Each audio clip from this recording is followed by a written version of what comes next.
Hocam, hoş geldiniz. Hoş bulduk. Uğur Hocamız zaten birinci Maruf'ta da konuşmacıydı. Evet.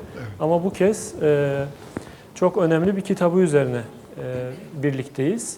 Ben başlamadan önce kısaca birkaç bilgi vermek istiyorum. Uğur Hocamızın son yayınları üzerine bunu özellikle yapmak istiyorum. Çünkü sadece Korku Metropolü İstanbul üzerine tabii ki yoğunlaşacağız ama onun üzerine kalsın istemiyorum. Son 7-8 yılda Uğur Hoca pek çok önemli eser neşretti. Biraz onları kısaca hatırlatarak geçmek istiyorum. Daha öncesi de var da benim onları sayarsak zaten program biteceği için son yıllara odaklanacağım. Yine Metis yayınlarından Uğur Hoca 2016 yılında Old history, but let's just focus on the recent years. One of his book was about architecture, an approach, an anarchic approach towards the architecture. That was the content of one of his other books, and another book was published in 2022. The book of Mimar Sinan. So this is another book that talks about Mimar Sinan. A very strong piece as well. Another book was published as well in 2022, Riya, İnşa and İtiraz. So this is actually a critical book.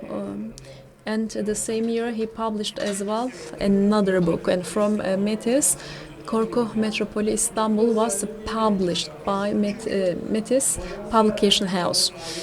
Well, distinguished professor is actually a master of architecture, and also he talks about the theory of architecture and the society and the community, and he has been publishing a lot of articles actually in recent years. So that's why I believe that his recent book is very, very important because not actually a theoretical book related to the architecture, but it is a theoretical book about the community. So it has been reviewing the latest events from architectural perspective.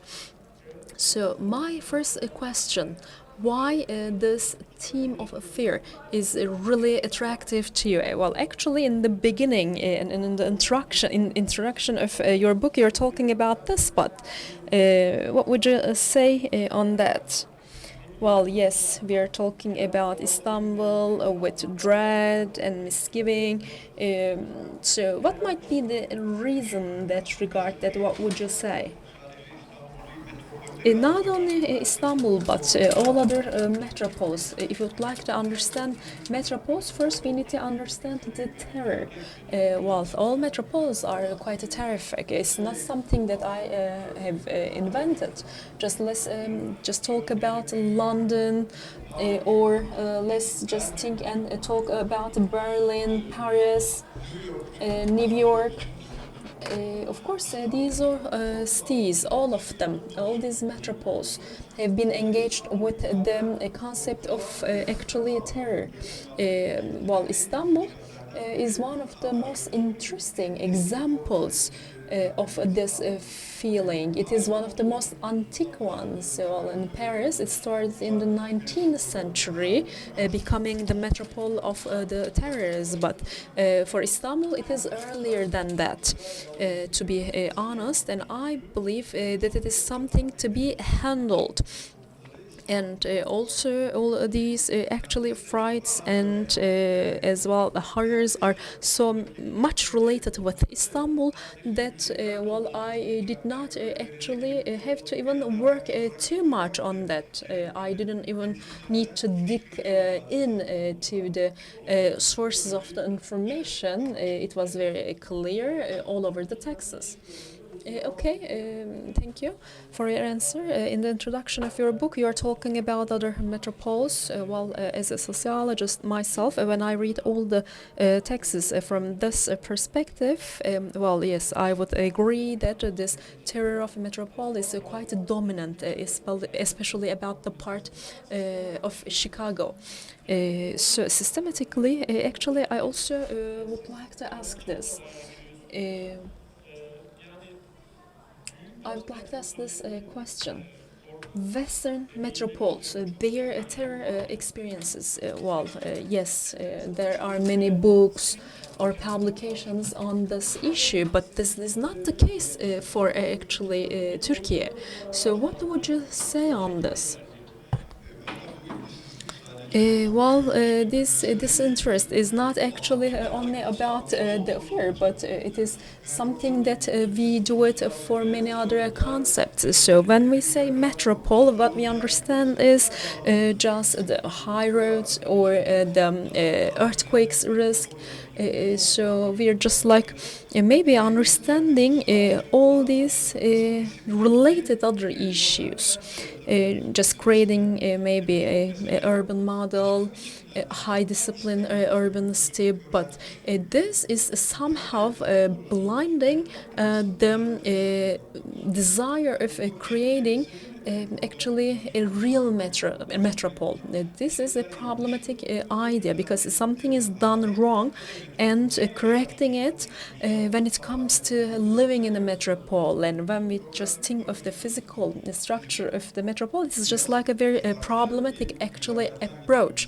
So that's why we just needed to maybe go from a different path. This is how I have thought. So we are just thinking about metropole for over 100 years. Even the first publications just date back to the 16th century. So that's why we follow this path. We have the feeling of correcting it. We try to understand the meaning of Istanbul. If we look from as well the sciences of architecture and social sciences, I would say that this problematic approach is what we own. Sherif Mardin has a publication. So when we just think of the social theory in this area, the bad thing or devil, demons, the facing with the foreign.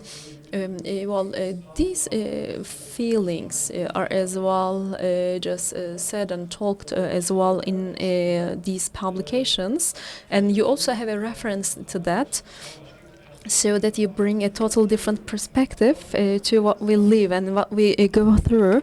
It's not our very strong muscle in general, but you are now just like handling it, I believe. Actually, this article that you are making a reference to is my favorite article. So I can make a short summary of the article, if you permit. It just actually talks about ignoring the negativity or ignoring the bad events or bad incidences. I believe that there are some extensions of this malignancy and as well the misdoing. And we just see it as well in the novels, and in the novels there is this tendency to do actually good deed. However, we here try to see the very opposite of that. There is as well this intention of avoiding as well the misdeed and malignity. No one can be bad or villain. In Turkey, for example, if you just say that Süleyman the Sultan was a complete idiot, then you will be highly criticized by social media. Can it be said?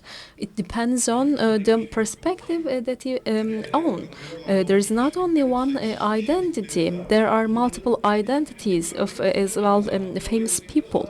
So when we just think of the Ottomans, yes, on the 16th century it was very powerful, and people only would like to just see it very powerful, like a country that was full of a good deed. And this actually status of thinking that all the people living in Istanbul was really happy. But could we really say so? Just think of all these actually captives and the prisoners that are living in the prison of Tersane back then in the 16th century. They were not happy. They were poor. There were prisoners, there were captives. However, we try to ignore this idea and we only just think it from a very positive perspective. We just avoid of seeing actually the bad parts. And also this is the case for architecture. Just think of the mosques, you know, they can never be actually closed. So just think of all the mosques of Mimar Sinan. People just think that none of his mosques would actually collapse in an earthquake. This is what people believe, but scientifically this is not true. Just think of Edirne Kapı, the Mosque of Mihrimah. Yes, people just think that it has a great design, and even there are scientific, actually engineering research on that. And if you know the history, you would know that in one of the earthquakes that had happened in 18th century, it was very badly damaged, and it is actually full of architectural maybe problems. The basement is problematic and all. We all know it, but we just try to ignore all these maybe realities. Well, what I understand and think is that this historical approach, yes, it has an orientalistic as well image.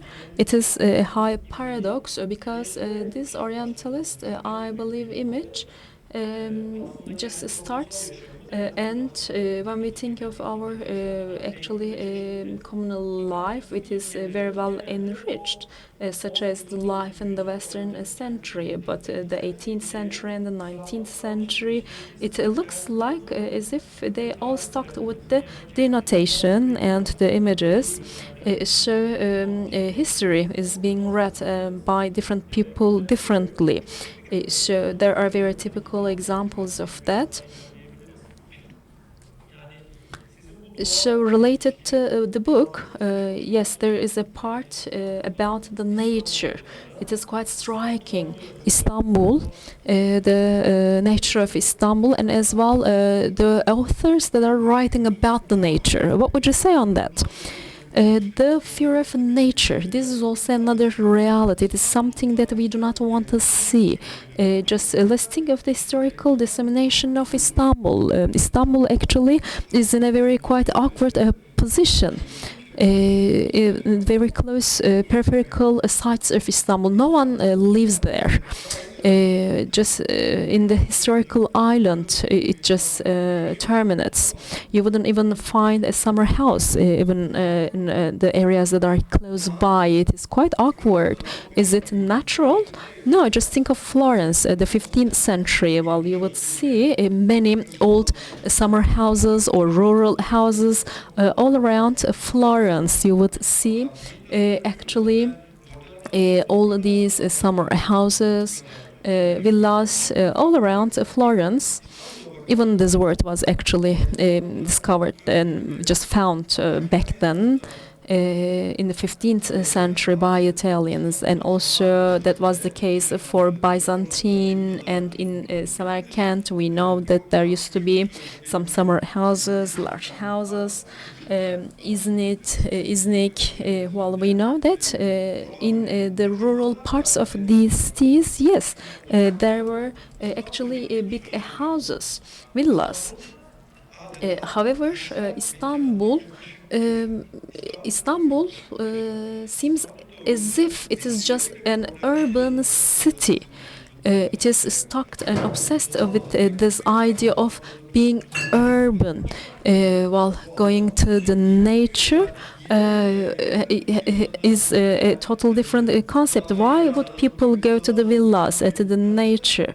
Why would they go there just to escape from the audits? That was the case on the 15th century and as well on the 17th century in Rome and as well in other countries. And it is something that we are fearing to death even. So that's why we are very distant to the nature because of this terror of being audited and by being investigated. Historical and community history, of course, can create some debates, I believe, on this issue. It is going to be inevitable, I believe. In your book, throughout the book with Richard Sinnert, as if you are fighting with him, this fear of dissemination and as well your criticism, the suggestions coming by him. While you are contrary to his actually suggestions, and you have really great descriptions in the book on that area. So MARUF23, both in the historical city and as well in his another book, The Situation of Human. Banu Santim probably focused on all these concepts. So this fear of dissemination, would you say anything on that? Because we know that the public sector, it is emerging and as well just going public is very much related with this idea of publicness. What would you say on my comments? Yes, there is an idealization in here because in Western Europe, yes, there are some concepts and they just suggest that this is the publicness itself. This is what they are claiming for. Yes, we used to live in the publicness for a while. However, on the 20th century, we have eliminated all these opportunities. And on the 18th century, in the parks, in the theater halls, yes, people used to get socialized, and there are some articles on that, and I believe that this is a historical, mistake because publicness can be generated all the time. It can be generated differently in the park or in the theater hall or in a restaurant. This publicness can have different forms in different areas and platforms. In the street, in the restaurant, in theater, a Senate cannot even just support this idea, as if we just are hiding in our own private environment. It is very strange because not everyone just lives in their own private environment. We are actually living in the publicness. This is where we live. We are living in a public environment. We rarely actually stop by in our own houses. However, Senate just claims that the publicness has collapsed, but this is not true. I understand what he is trying to criticize. Yes, a really important transformation and a change occurred. It's not really similar what had happened. However, but I just think that there is this collapse of publicness, and it is a pity that it cannot see it. And also, I as well underline this in my own book. Publicness of Senate. His explanation, his description is a little bit related to the politics, actually, being a political set. This is also what he mean. And as well, he mean probably the elimination of this political maybe existence. So, however, on the other hand, what you describe is, let's make the publicness a multiple, because it has multiple formats. It is already multiple, and we can just make it more clear, and we can just see the situation. Is that correct? Would you agree with my comments? Yes, well, I believe that publicness, we cannot just put it into a box. Because it would kill it. And also, I have a problem with the idealization. In Europe, when you go out the street, it is as if that you are in a political actually side. But we cannot do it anymore. But I think that this is a problematic idea, because we would never be in that position, because we are political people already. If you go outside and walk, it's a political activity actually, because you criticize, for example, the other person walk by, or you criticize the park, or you compliment on someone else. Well, all these things are called political activities. Political activity is not only one thing. So that's why on the 18th century, people who used to go to the park actually had such an opportunity. This is what Senate actually had suggested. And today, in Wall Street, for example, a person who is invading also is just doing a political activity. It's not something that is done in the parks outside. In London, in Hyde Park, well, only crazy people actually just go there and talk there. You know, no sane man would go there and talk there. However, it wouldn't mean that the publicness is being eliminated. However, its formats are being changed and limited. When we tweet, for example, it is a political activity. We live in a digital world. So that's why we have to see it, understand it. Senate, yes, has said some phrases that people could love, because he's criticizing the modern architecture or the urban cities. However, he is actually attacking into the wrong targets, you know, because if he wants to criticize the architecture, he can do it forever. This is something that we already do, but it is not what he does. Yes, the spaces and their actually design. When we just think of the 40s, 50s, and the 60s, but I think that he's such a thinker who has been really actually affected by the events of all these years. Again, let's focus on your book. There are 3 themes in your book about Istanbul. Aesthetics, just this fear of actually making the city uglier, just fear of losing the aesthetics of the city. This is the first theme, and the second thing is the woman theme, their existence in society, in the city. There are fears, and the third theme is about that. The aesthetization of the dead, especially when we just think of the publicness of Istanbul, it is quite actually bold. So let's just the remaining time, and maybe we can elaborate on these 3 different themes. Let's start with the aesthetics. We have such concerns that Istanbul is losing actually its aesthetical side. It's quite a new actually suggestion. Well, for a long time actually there were some concerns that the city is getting uglier, but you wouldn't see it actually in the articles of this 16th century. Well, it is just the contrary, you know. They wouldn't even ask that question if our city is good or not. The beauty of the city can be seen if you look from outside. On the 17th century, actually, Evliya Çelebi, the traveler, just traveled to many cities and just talked about all these beautiful cities, but you wouldn't know which part exactly. Maybe the people, yes, they were beautiful, or the buildings, or trees, or the food, or women.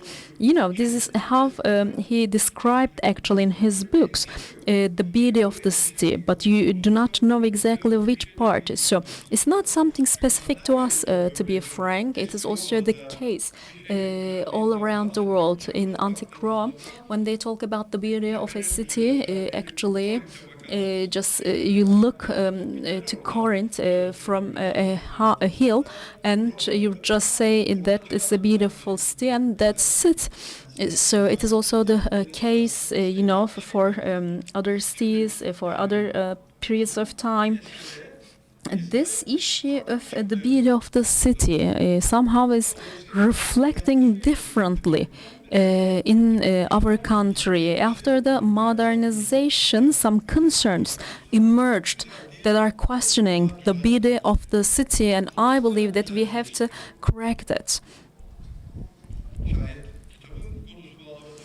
The theme of this book also just suggests that making beautiful the city also would mean that making the city more disciplined. The first book actually was written in 1926 that talks about the beauty of the city. There are also some thinkers that are saying that the city is more beautiful now but less healthier. So there are different ideas. So you wouldn't find actually a lot of sources that are saying that the old cities are beautiful. So it is different than Europe. It is different than Europe. It's not surprising. It's not interesting because in the world there cannot be one format of a beauty. So there are endless actually concepts of beauty and city. So it is a psychosis of the wrongness. This is what we do. So that's why the city should be disciplined.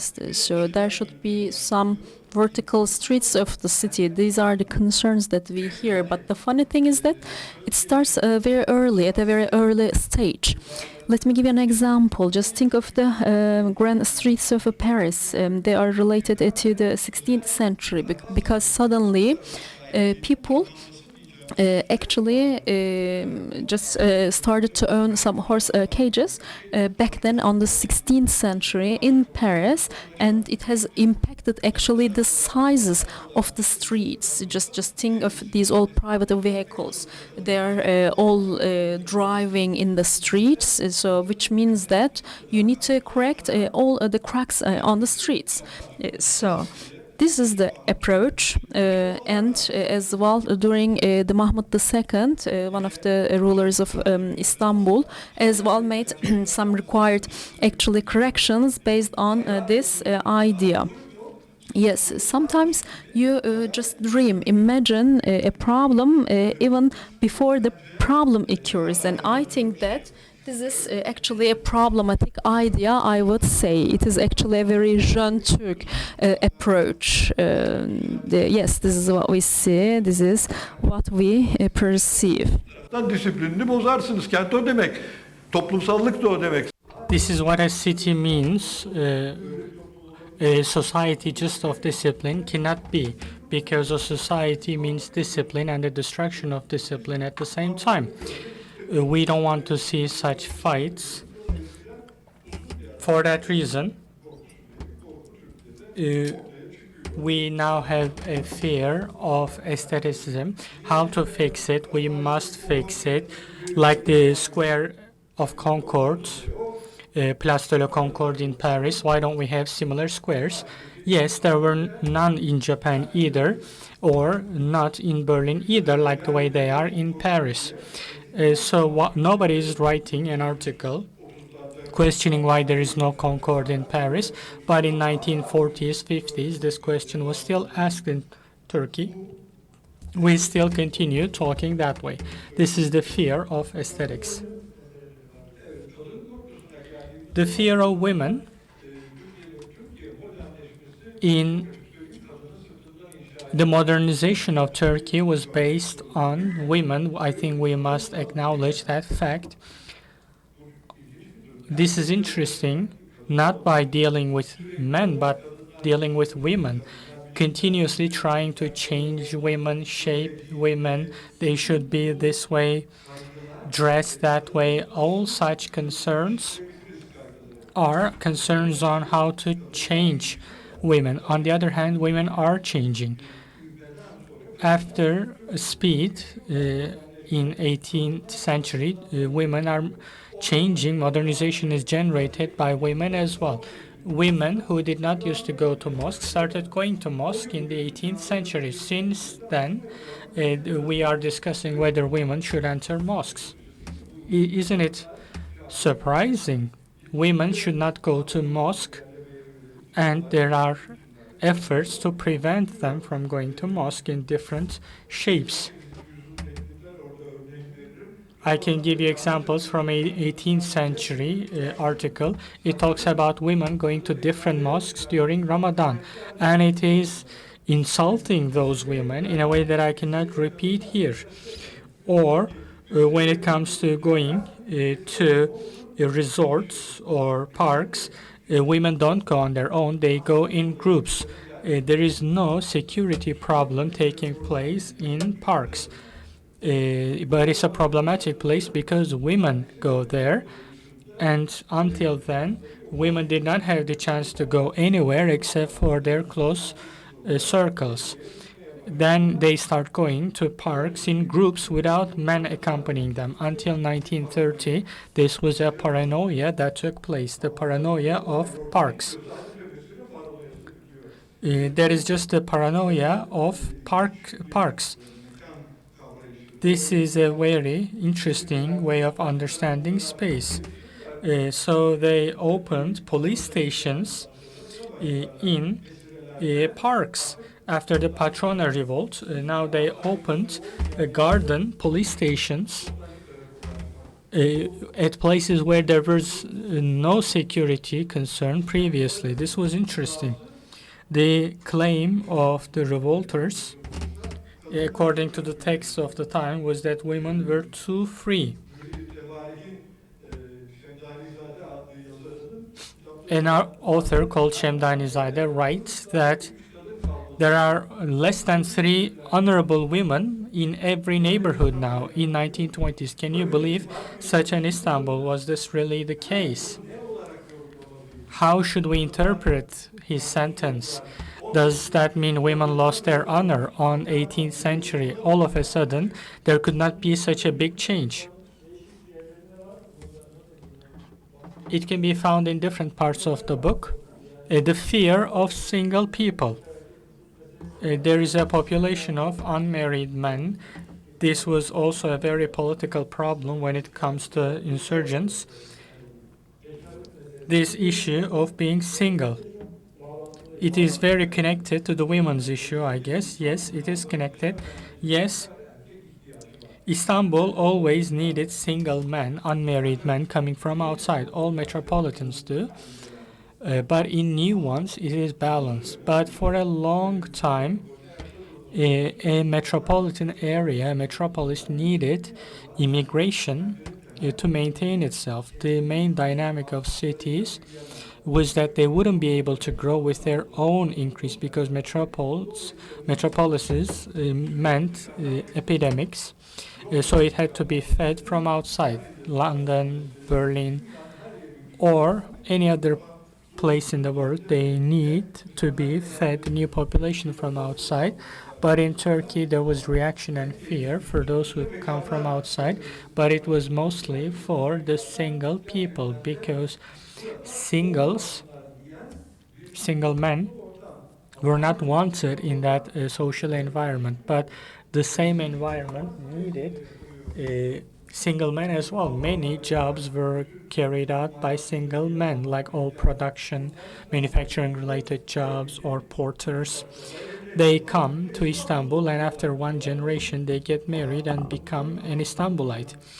But there were those who were disturbed by it and wanted measures to be taken against it, especially during modernization in 18th and 19th centuries. The question of how to audit, how to keep the singles in check, writing them as checks on each other, making them patrons of each other, guarantors, vouchers for each other. If one commits a crime, the other one is captured as well. They couldn't. There was no such system. It was not feasible. How can you find the voucher? But there were rooms for single men, For instance, one of them is still standing. You can still go visit it in Süleymaniye under the imaret. The so-called stores, what you think are shops, were actually singles dormitories with 2 floors. Until recently, you could go in and visit them. There were 2 floors, and both floors had a fireplace and toilet, but it was like a barracks, like a ward, but they were singles, wards, single dorms. So there was a society which had that issue. It was demanding that to be. This is what I call schizophrenic. Being disturbed by it, but also being in dire need of it. So there is this metropolitan tension. I think this should be at least interesting. I don't know if it exists in other places. There are disturbance by single men everywhere in the world, but nowhere else have I seen as paranoid as it is in Turkey. In 18th century, I couldn't have the chance to observe the single man in Paris in 18th century, but as far as I could observe, it was nowhere else was it as paranoid as it was here, because you needed workers, you needed men to work, you need garbage collectors, you need that for the metropolitan area. Without them, the city would not be perfect either. There is protests as well, which are various themes of early modernity or late modernity. I will try to leave some time for questions as well. So I would like to talk about the fear of protests and uprising. I think we talked about similar fears already. With the development of literature and cinema, the themes of fear have changed shape a bit as well, but there's also an interesting situation. In your novels, you talk about the theme of fear. Interestingly, until 2021, there were 15 horror movies. After 2011, it increased to 406. Sorry, not 406. Their names are interesting as well. For instance, the Byzantine names, for instance. About Istanbul's old Byzantine heritage. The names of the movies in the past 10 years: Felak, Siccin, Dabbe, Semun, Elgin, Ümmü Sibyan, Zifir, Azem, Cin Karası, Musallat, The Devil, Ammar, Ceberut, Azazi. This is also very interesting. This politics of naming, we see this in other texts as well. On the other hand, in the past century, you talk about fears relating to Turkifying the names. It, I think, corresponds to the construction of a nation building, or also their own politics as well. So these are intertwined, but sometimes they're different. They differ from each other. This is also interesting, so when it comes to that, I will pose a question to you as well. When it comes to movies, horror movies, it seems interesting because in Turkey, there was never a literature of horror. In some countries, it goes back. For instance, there is the Jack the Ripper, etc. Even older. There is a horror literature in Japan, even before movies started. There were many stories of horror. People were demanding, but Turkey did not produce any such literature. It's a non-representative area, yes. Here, there is no such area. But this is so new as a concept. All of them are coming after the year 2000, all of a sudden. There is a boom of horror movies all of a sudden. So this is a question to be asked. What are they afraid of? Why are they afraid? All horror movies are about pseudo-piousness, pseudo-religiousness, These are not actual religious fears, but the names are all either Arabic or Hebrew or made up pseudo-Arabic names that you cannot detect the origin of. So all these movies, the fear of supernatural beings. The horror movies are a very broad genre. The majority of those do not exist at all here. Most of them are, for instance, like serial killers. Someone unknown comes to the city killing someone in the evening. There is no such fear in Turkey. Interestingly, in a way that you cannot perceive the reason of, why it's a supernatural being and you can't understand why that being is an enemy to you. That's a very interesting and surprising situation. I think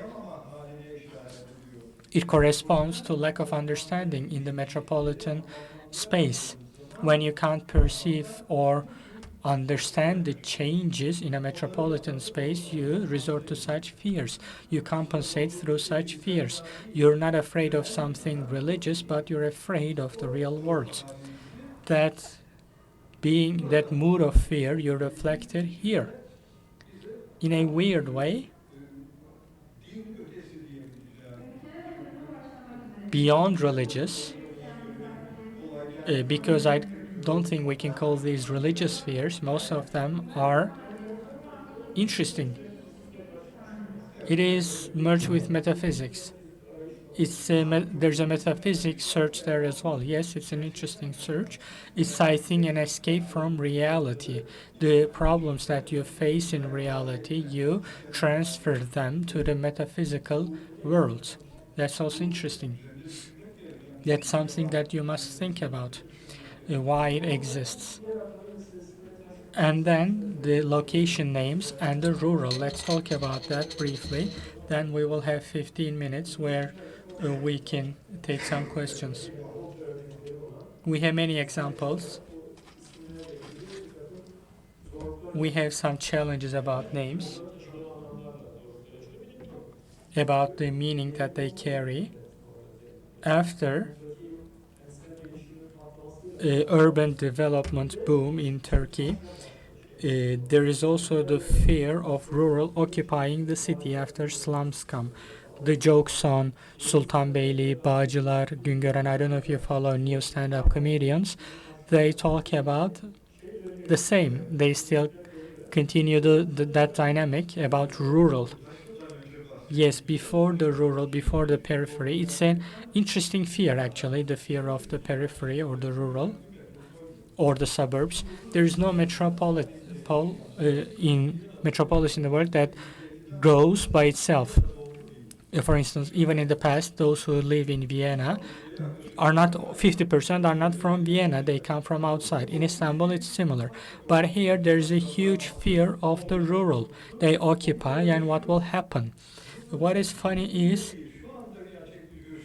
it is happening right now. If I ask people in the room to hold their hand, is there anyone who's been from Istanbul for the past 3 generations? It will be less than 10%. So we're talking about such ratios.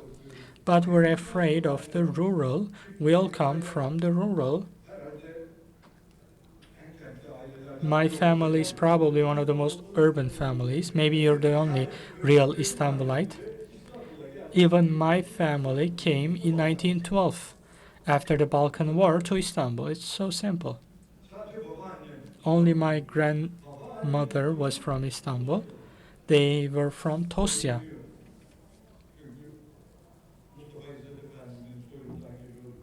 Because he was from the lineage of Mustafa İzzet Efendi, who died in 1910, so he came from Tosya. So nobody is from Istanbul, but we have this legend, this myth of being from Istanbul. If I said we don't have those people anymore, nobody would disagree with me, everybody would agree with me.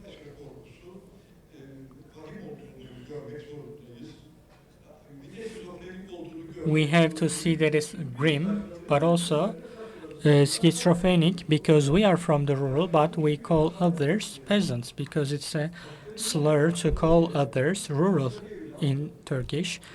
In others, there is not even an exact translation of this Turkish word. You may be coming from the rural. I think the reader should read the parts of the book about the suburbs, the outskirts. So we're in the last 15 minutes.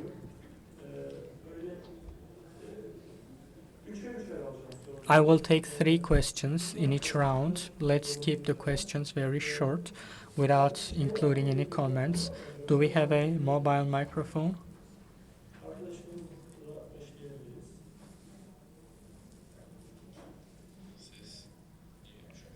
Can you hear me? I study history at Istanbul University. My name is Tuğrul. My question is, those who come from the rural, including my family, coming from Erzincan and Erzurum, when you ask those people where you are from, even though they're in Istanbul for 50 years, they say we are from Erzincan or we are from Erzurum. But if when they ask me, I was born here, I grew up here, I made my first money here, I fell in love here, so I say I'm from Istanbul. But that, in that case, they say, how come you cannot be? So the rurals do not want to be from Istanbul, or they do not make peace with it, or it doesn't apply to them, the idea of being from here. Thank you very much. Any other questions? One more. Belonging, urban belonging. That's a good question. Yes, please. I'm an architecture student in Mimar Sinan University. I come from the Balkans. My question is about the metropolis. Do they have to be, or is it something that we must be against? Is fear always in metropolises, or can it also happen in a small city as well? Should we object to metropoli from an architectural viewpoint?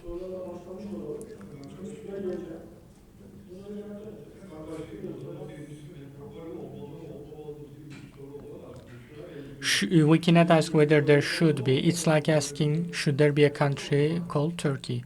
Metropolises do exist. The whole world is turning into metropolises. One day in the world, a day will come where 80% of total population live in metropolises. Rurals are being abolished. The world is turning into metropolis.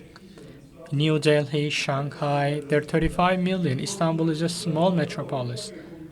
That's why it feels funny. Tokyo, Yokohama, 30 million. These are the metropolises now. Even Cairo is more crowded than here. So we cannot discuss whether they should be. It's like asking, should people urbanize? They already are. They already are becoming more metropolitan. They will exist. It's our only option to learn to live with them. By criticizing the structure or their existence, we can discuss their existence, but we cannot discuss whether they should be. They will be in the foreseeable future. Unless everyone is killed because of a global war, they will continue being. It's about the idea of belonging is more complicated. It's not like metropolises. In Turkey, it's very common, as you said, no matter where people come from. They say, I'm from Trabzon. He was not born in Trabzon. Maybe his grandfather was born in Trabzon, but they still say they're from Trabzon. This is about the structures of belonging. It's about security, about safety. There's a lot written on it, so I don't want to go into more detail now. So if you are from Trabzon,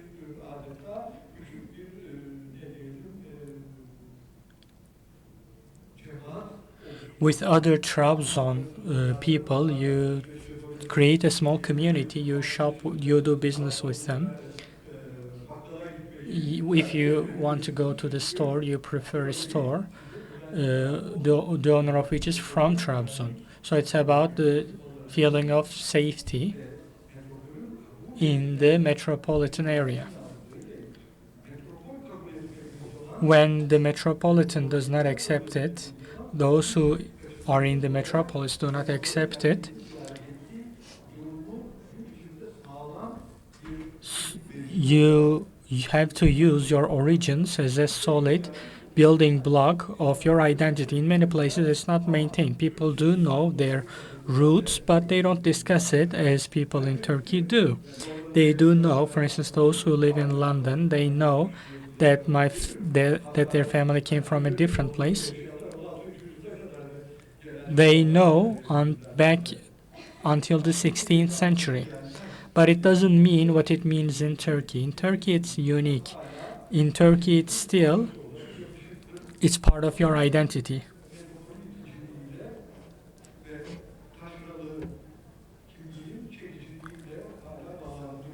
I think the metropolises are repulsive and the rural is more attractive. That is why people send you some food from your hometown. These mechanisms still work in Turkey, but not in Berlin. Even in the 19th century, your family wouldn't send you sausages from a different city, different hometown.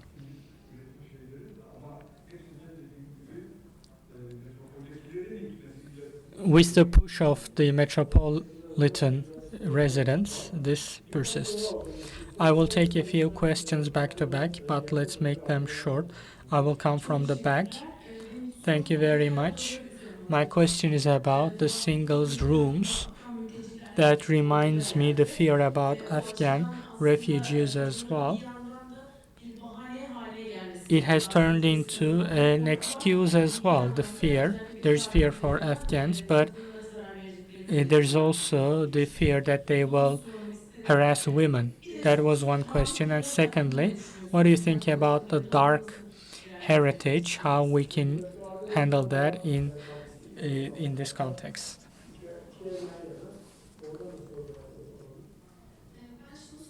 My question is, the obsession of beauty brought by modernity, the experience in Istanbul versus Europe. When you were talking about Paris, for instance, Haussmann took down streets and tried to redo a structure. That was the process, but we don't see the same in Istanbul. So my question is, in the 19th century, the Ottoman Empire was still an empire. How did that affect the urban experience? It was a more divided living space. Maybe this intervention could not be done by a central authority. Did they play a role? Thank you. Hello. My question is, in 90s, Cem Karaca has a song which says "The Owner Came," which talks about the people who came to Istanbul after migration, urban versus rural. There's also a definition of a citizen there as well. With the refugees coming to Istanbul, are the ones remaining here, do they feel a more sense of belonging? When they see newcomers, do they feel that they belong more to the city? They will be answered in bulk. We have very limited time. Afghan refugees, the Ottoman experience, and the fear of foreigners. My name is Merve Akbaş. I have a question about the refugee fear as well. There is the problematic of being or not being from Istanbul, also the rural fear. The refugee problem that we experience in Istanbul today, can we call it a fear? Thank you. My name is Bishra. If there is fear, there must be a need for safety corresponding to it as well, the safety nets that you have mentioned. What I read is safety architecture, like gated communities. Could there be more examples of that in the public space? One more question about the fear of refugees. Are new fears, are you observing any new fears? And how do these fears can spread to a whole city? For instance, aesthetic beauty, death, all these fears being in the same city at the same time or in the same society. Thank you for the questions. Now I'll give the floor to the author. But before that, there's a magazine called City and Society. In that, there is more information by Uğur Hoca in that. You can refer to that as well. But now that we have him, I give the floor to him to answer. We are lucky that we're able to talk to the author of such a book. Let me start from the end. Your fear of refugees is not a fear of refugees, it's the fear of diversity. Mono-ethnic city was imagined for a long time. Since 1920s, it was turned into a single ethnicity. At the beginning of the century, 50% of the city was non-Muslims and 50% Muslims. Istanbul was not a Muslim city at all. There was no such fear in Istanbul. But now this fear, starting with early republic until 1950s, even to 64, in its entirety, it turned into Turkish. So it's about being homogeneous. The development was different than Europe. There was always that diversity in Europe, but here it was eliminated. We did not want it, so we eliminated the diversity. We cleansed the diversity. So we always had that dream of creating a mono-ethnic city. Now it is being shattered. Russians come, Ukrainians come, Syrians come, which means that we are afraid of that diversity. It happens everywhere in the world, but we're surprised as if it's unprecedented. Every metropolis in the world have countless ethnic groups. For instance, all peanut sellers on the Fifth Avenue speak Spanish. You cannot buy it in English. It's such a metropolitan. And New Yorkers never say, Hispanics are here, so what will happen? But we are concerned that Arabs occupy the city, so it's a fear, but just like every fear, it has long historical background, long historical shadows.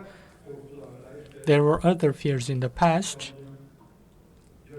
For instance, half of Istanbul being non-Muslim. It is connected, so we have to see it. Can you answer other questions as well? Do we have Haussmann example?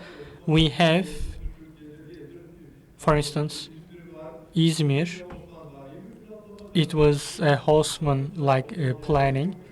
There are many similar attempts in Istanbul. The avenues in Istanbul, they are not from the Ottoman Empire. Since the second time of Mahmud II, they're always opening new roads in Istanbul.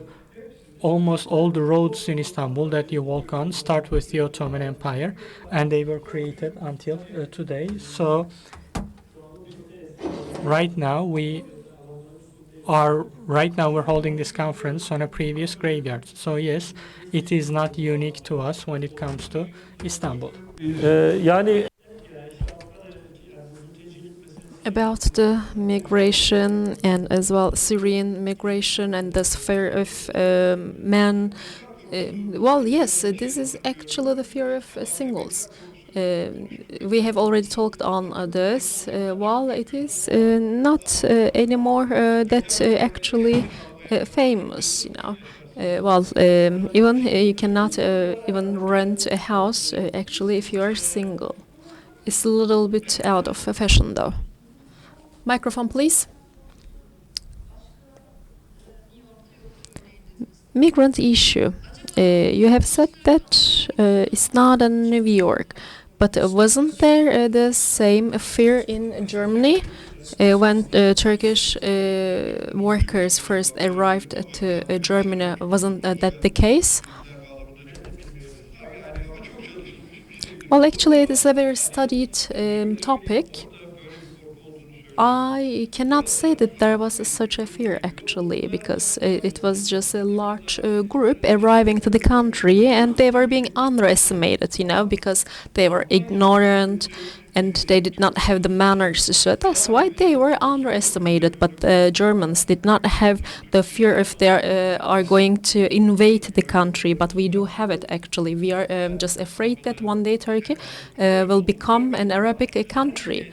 I haven't seen it in the USA or in Germany. Well, ethnic groups, of course, would face with some similar, actually, fears, problems. You know, people in New York, they were not happy when Italians first had arrived at the country. But you know, the important thing is that if these terrorists would become paranoia or not in our country, actually everything just becomes a very paranoid idea. It shouldn't be in that way. Well, for example, you can be bothered by an Arab neighbor. Even what they cook can smell different. It is actually a very common complaint, by the way. There are many people that I've seen it and heard it. You know, they just say that they're not clean enough. But we should be very actually skeptical while saying so. We should be hesitant because I should remind you that the Turks were accused of smelling garlic actually in Germany. So actually our country, our society is a society that just speaks very freely, you know, without actually paying attention to some sensitive issues. We are using a very immense freedom.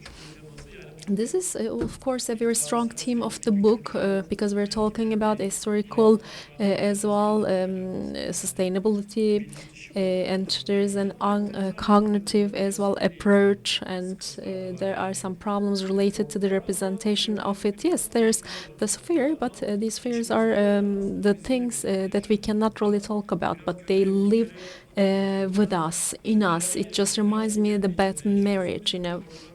You just leave everything inside. It is exactly what a Turkish society actually feels. Maybe if we are to externalize it a little bit, I think that we can manage it better with the help of literature, art. I believe we should just think about our fears, and we try to maybe face with our anxiety and concerns. So maybe it is the best way to just eliminate them. Distinguished professor, yes, Istanbul is the city of gold. And it is the city of hope. So maybe you can tell us maybe your final remarks about the theme of hope of Istanbul. Would you be writing a new book on that? Why not? Even if it is not me, maybe another author can write about the hope. Yes, people keep coming here. They don't go to other cities, but they keep coming to Istanbul. Yes, in Turkey there are 3 metropoles as such. Well, thank you very much, distinguished participants. You were here with us in the last session.